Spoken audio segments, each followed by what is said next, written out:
on a slope in one of the lonely rifts of the hills.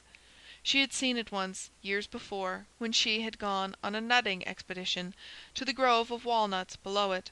The party had taken refuge in the house from a sudden mountain storm, and she remembered that Ben Solus, who liked frightening girls, had told them that it was said to be haunted.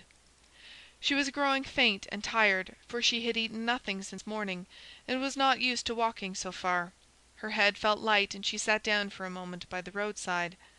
As she sat there she heard the click of a bicycle bell, and started up to plunge back into the forest. But before she could move, the bicycle had swept around the curve of the road, and Harney, jumping off, was approaching her with outstretched arms. "Charity, what on earth are you doing here?" She stared as if he were a vision, so startled by the unexpectedness of his being there that no words came to her. "Where were you going? Had you forgotten that I was coming?" he continued, trying to draw her to him, but she shrank from his embrace. "I was going away. I don't want to see you. I want you should leave me alone," she broke out wildly.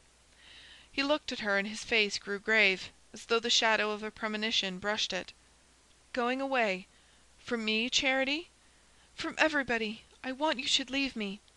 He stood glancing doubtfully up and down the lonely forest road that stretched away into sun-flecked distances.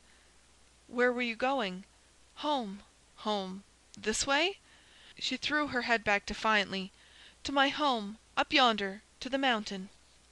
As she spoke, she became aware of a change in his face. He was no longer listening to her. He was only looking at her, with the passionate, absorbed expression she had seen in his eyes after they had kissed on the stand at Nettleton. He was the new Harney again, the Harney abruptly revealed in that embrace, who seemed so penetrated with the joy of her presence that he was utterly careless of what she was thinking or feeling. He caught her hands with a laugh. "How do you suppose I found you?" he said gaily. He drew out the little packet of his letters and flourished them before her bewildered eyes. "You dropped them, you imprudent young person, dropped them in the middle of the road not far from here, and the young man who is running the gospel tent picked them up just as I was riding by." He drew back, holding her at arm's length, and scrutinizing her troubled face with the minute searching gaze of his short-sighted eyes. "Did you really think you could run away from me? You see you weren't meant to," he said. But before she could answer, he had kissed her again, not vehemently, but tenderly, almost fraternally, as if he had guessed her confused pain, and wanted her to know he understood it. He wound his fingers through hers. "Come, let's walk a little. I want to talk to you. There's so much to say." He spoke with a boy's gaiety, carelessly and confidently, as if nothing had happened that could shame or embarrass them, and for a moment, in the sudden relief of her release from lonely pain, she felt herself yielding to his mood. But he had turned and was drawing her back along the road by which she had come. She stiffened herself and stopped short. "I won't go back," she said. They looked at each other a moment in silence. Then he answered gently, "Very well. Let's go the other way, then." She remained motionless, gazing silently at the ground, and he went on, "Isn't there a house up here somewhere? A little abandoned house? You meant to show me some day." Still she made no answer, and he continued, in the same tone of tender reassurance, "Let us go there now and sit down and talk quietly." He took one of the hands that hung by her side and pressed his lips to the palm. "Do you suppose I'm going to let you send me away? Do you suppose I don't understand?" The little old house, its wooden walls sun-bleached to a ghostly grey, stood in an orchard above the road.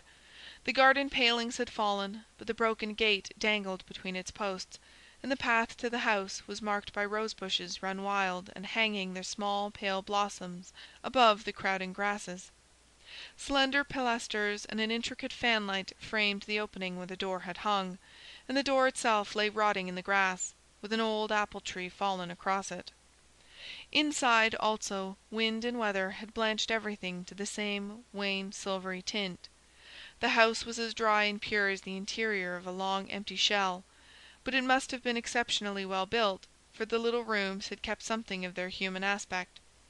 The wooden mantels with their neat classic ornaments were in place, and the corners of one ceiling retained a light film of plaster tracery. Harney had found an old bench at the back door and dragged it into the house. Charity sat on it, leaning her head against the wall in a state of drowsy lassitude. He had guessed that she was hungry and thirsty, and had brought her some tablets of chocolate from his bicycle bag, and filled his drinking cup from a spring in the orchard, and now he sat at her feet, smoking a cigarette, and looking up at her without speaking. Outside, the afternoon shadows were lengthening across the grass, and through the empty window frame that faced her she saw the mountain thrusting its dark mass against a sultry sunset. It was time to go. She stood up, and he sprang to his feet also, and passed his arm through hers with an air of authority. "Now, Charity, you're coming back with me."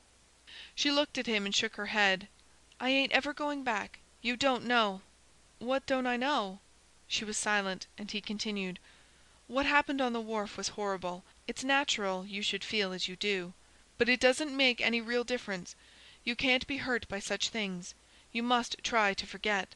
And you must try to understand that men sometimes...